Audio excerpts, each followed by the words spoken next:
So again, this is our Larson 3x4. We try to stay away from the two umbrellas. If we only had two umbrellas, one would be here, one would be about where I'm standing, and they would sandwich light on your subject, which is where Cody's standing. And the problem with that is eyeglasses. When you have those two, we talked about it yesterday, you're really going to get a lot of eyeglass glare. This 3x4 really helps. What's great about having the 3x4 way out on the side rather than having it over here, like Mike said, with the two lights here, it's hard to get away from that glare. With one to the side, you've got one glare spot that's really far over here, and this one is further over here. So normally you can turn their head somewhere in this area here to eliminate the eyeglass glare. And you'll see it. You'll see it actually in the photograph, or reflection off their glasses before you take the image. Just because we leave our modeling lamps on. Mm-hmm. Right now they're off for this situation, we don't really need them, but typically these will be on and you can see the glare and have them instruct them to move their head. And you'll be amazed, the kids that have had school photos, if you're doing a school, they'll come up and have glasses, they'll just start taking them off. Because their whole life they've had eyeglass glare, and their mom or dad tells them to take off their glasses.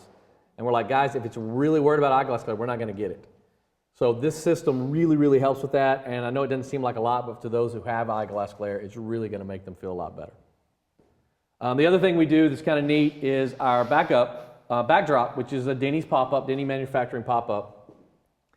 This is, I think, what they call the gelation backdrop, but it's basically just a very, very darker gray. It's perfect, perfect, perfect. If you saw yesterday that we talked about for gels, this is a perfect backdrop for gelling because it's a very monotone, very even dark for the most part across the whole thing, and the white, the hot spot back here is not too bright.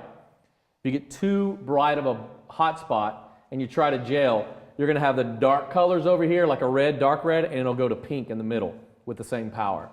So you really want a nice, even gray all the way across the board if you're going to gel. And I like the detail because it really adds a lot. We just popped this open this morning or whatever, and there's no wrinkles. That's the only probably negative you're going to find with pop-up backdrops. And the way that we fight with that, as soon as we get to the location, we'll undo our backdrops because they come in a container about this big, very portable, fits in the trunk of any car. We'll undo them, we'll lay them out, and pretty much by photo time, they're wrinkle-free.